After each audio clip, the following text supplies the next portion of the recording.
以前想簡簡單單拍條片咧，都好似好困難咁，因為啲器材都好貴嘅。咁但係而家咧，就算電影機咧都有部入門版啊，就係呢一部 Sony 嘅 FX2 啊。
Welcome to Fantavision.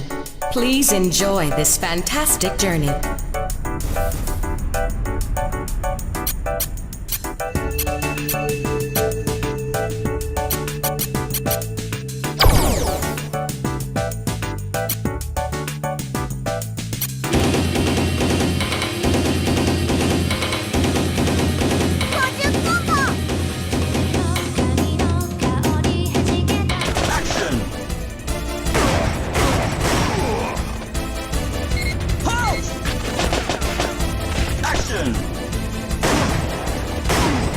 Get him!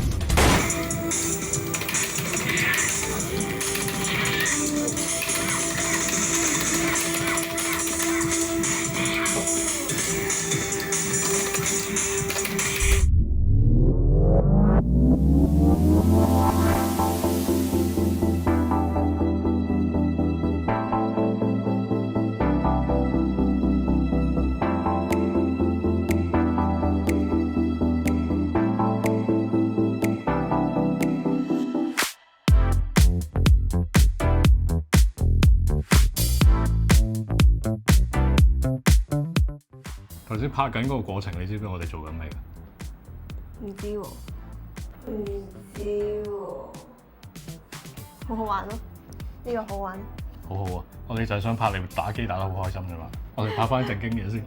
今次呢部 FX2 咧就係用咗一塊3300萬像素背照式嘅 CMOS 啦，咁就變咗喺影相同拍片上邊咧攞咗一個再好少少嘅平衡啦。如果真係想係拍片之餘，又影翻一啲劇照啊，又或者影一啲硬照嘅素材攞嚟喺影片上面用嘅時候咧，咁而家就可以再方便咗少少啦。同埋今次影相嘅時候都有一個嘅 log 嘅拍攝模式啦，咁就方便一啲影片嘅創作者啦。如果係想將一啲硬照都擺落去佢哋嘅影片剪接嘅工具入邊，用翻同一個 LUT 咧嚟到去處理相同埋片嘅時候咧，咁就可以再方便多少少嘅。咁但係如果你係相片嘅後製高手嘅話，你都唔需要呢啲咁樣嘅處理嘅話咧，咁其實你照影翻 RAW 咧都係一樣可以嘅。咁只不過係多咗一個選擇咧，就係俾一啲同時間去要處理影片同埋相嘅用家咧，就多咗一個嘅設定可以用咁解嘅啫。但我覺得呢個拍攝模式可以再改良多少少嘅，就係如果廠商之後可以喺 firmware update 咧，俾我哋將我哋中意用嘅一個 LUT 套埋落去呢個拍攝模式入邊去預覽嘅話咧，咁喺前期拍攝嘅時候咧，喺影相嗰陣咧就會再方便多少少啦。咁當然啦，套 LUT 呢一件事咧，而家喺呢一部 FX2 上面咧都係好容易就已經可以做得到啊！咁變咗，如果你真係想爭取時間去拍攝同埋後製嘅朋友咧，其實而家都唔使話特登要拍 S-Log3 啊！咁你直接就係套翻自己個 LUT 落去，直接拍完就直接去做剪接啦。咁其實嗰件事都真係快咗好多嘅。呢部 FX2 俾我第一個好深刻嘅印象咧，就係佢有翻個 EVF 啦，同埋就係一個咧都幾少數無反相機有嘅一個設計咧，就係個 EVF 係可以調校個角度嘅。喺日光日白嘅時候，如果真係有需要嘅朋友咧，咁就可以再清晰少少去睇到你嘅構圖同埋畫面嘅光暗啊，同埋可以另外加裝一個遮光嘅 eyepiece 落去啦，咁就變咗咧睇嘅時候就可以再舒服啲啦。咁當然啦，呢個設計咧主要都係俾你用環島去拍攝嘅時候嚟到去睇嘅啫。咁如果係直島嘅時候係點樣呢？我又覺得都還好啦。FX2 其中一個都幾大嘅特點咧，就係佢有呢個 Big 6嘅 menu 啊，就係 show 晒拍片時候6大嘅影片設定，同埋就係可以直接喺個 touch screen 上邊咧調整呢6個選項嘅一啲參數。要喺 Live View 同埋 Big 6 menu 入邊切換咧，就用翻側邊嘅 Home 掣啊。其實而家想拍片咧，都已經簡化咗好多噶啦。好似頭先最開頭睇到嗰條片，我哋都係用一啲簡單嘅光管嚟到做 lighting，同埋就係 FX2 喺拍 S-Log3 嘅時候都有 Dual Base ISO。分別就係88同埋4000，咁如果係一啲低光嘅環境呢，就算用到 Dual Base ISO 嘅4000都好啦，出嚟嘅畫面都唔會有好明顯嘅 noise。喺 full frame 嘅情況底下拍 4K 25或者30格，都有 7K 嘅 oversampling。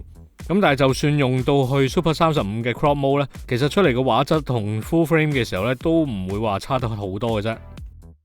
喺 Super 35嘅 crop mode 之下呢，先至可以拍到 4K 50或者60格，咁就可以做到1倍嘅慢動作。雖然部 FX2 咧就叫做係定位入門少少啊，咁但係同佢嘅師兄即係 FX3 嚟到去對比嘅時候呢，個 dynamic range 兩部機都幾接近。如果係想拍 RAW 嘅朋友呢，就可以喺個 HDMI out 嗰度用外接嘅 recorder 就可以錄到 16bit 嘅 RAW， 咁但係呢一個 RAW 呢，就會係 Super 35嘅 crop 嘅。咁我覺得拍嘢呢係一樣好開心嘅嘢啦，即係好似今日咁樣，可以一路打機一路拍嘢咁樣，又同大家開心傾偈嘻嘻哈哈咁樣。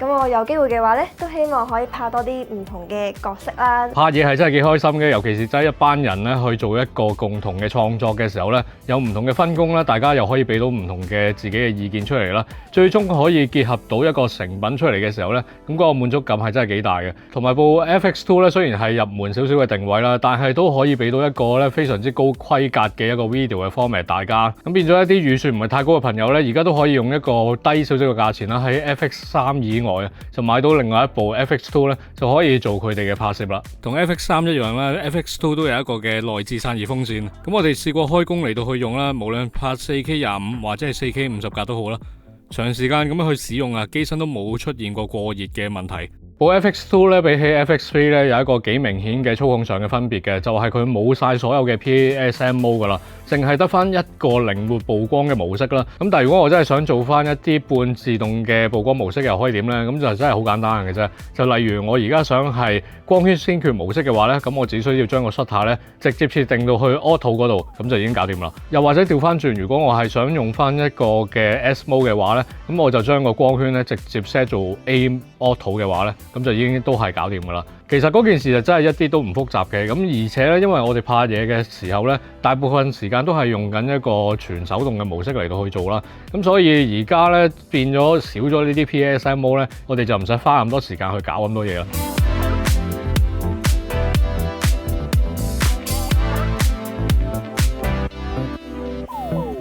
影相同埋拍片嘅切換咧，今次都係簡單咗好多噶啦，同而家 Sony 主流嘅無反相機咧都係幾相似。同埋就係以往嘅 S&Q mode 咧都冇埋嘅，你要做嘅嘢咧就係直接喺揀格數嗰一個位置撳咗入去之後咧，將佢轉做 variable。揀低格數嘅話，自然就會變咗係 time lapse 咁樣。揀高格數咧，例如係50格咁樣啦，拍完出嚟就會變咗係慢動作啦。如果係想以 normal 嘅速度拍 4K 50格有埋收音，咁你就可以喺 XAVCS 或者 XAVCHS 入邊直接揀翻50格呢一個 format 咧，咁就會可以做到啦。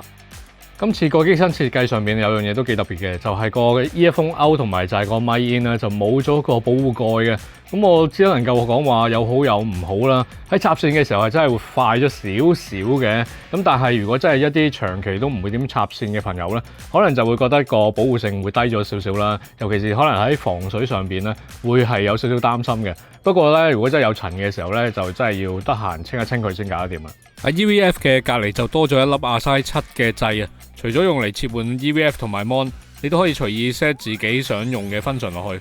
另外一個對於拍片人嚟講好細微但係好貼心嘅設計就係機底咧有2個4/1嘅螺絲窿啊，變咗上一啲快插板嘅時候咧，上2粒螺絲就穩固咗好多啦。而家我哋間唔中都要拍一啲直倒嘅影片啊。FX2 LCD Mon 上邊相機嘅資訊咧，今次就可以自動啊轉翻做直倒嘅顯示。拍攝嘅時候咧，睇相機嘅參數係真係好咗好多。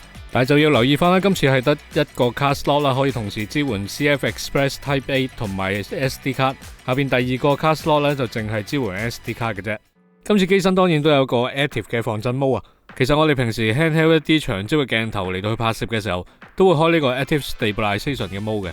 咁但係佢今次嘅 Dynamic Active 嘅防震呢，係再加強咗。可以睇到啦，而家我係 handheld 一支35.1.4嘅 GM 鏡頭，慢行咁樣嚟做一個 follow 嘅拍攝啦。其實同用 Gimbal 嚟到拍攝呢，都幾接近噶啦。其實啱啱睇過嘅嗰條片呢，有唔少嘅鏡頭都係用咗呢一個嘅防震 mode 嚟到去拍攝啦。如果有陣時唔係真係需要做一啲好高速跟跑嘅動作，真係想拎少一支 Gimbal 機動性再高啲嘅話，都可以叫做咧考慮下用呢一個嘅防震 mode 嚟到減低自己器材上面嘅負擔啊！自動對焦嘅表現咧會比起 FX3 提高咗30% 啊！我自己用落最大嘅感覺咧就係喺同一個畫面比例上邊啊！如果個主體好細嘅話咧，FX3 係有機會認唔到啊，但係 FX2 咧而家就可以認到個主體。應該未見過呢啲電視機90年代出嘅喎，咁咪真係大我10幾年。哇！點解有靜電嘅？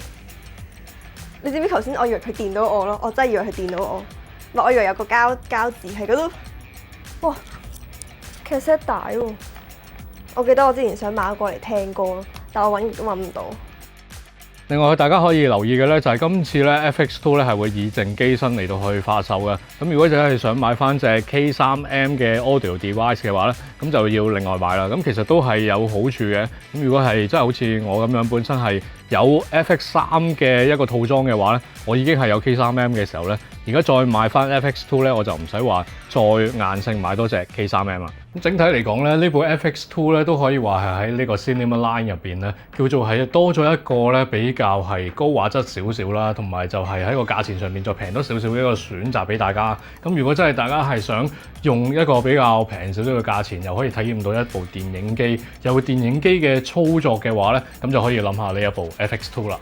咁如果大家有興趣嘅話咧，都可以 follow 翻我嘅 IG。咁希望下條片都可以見到我啦，大家快啲 comment 叫 Stephen，揾我繼續拍片。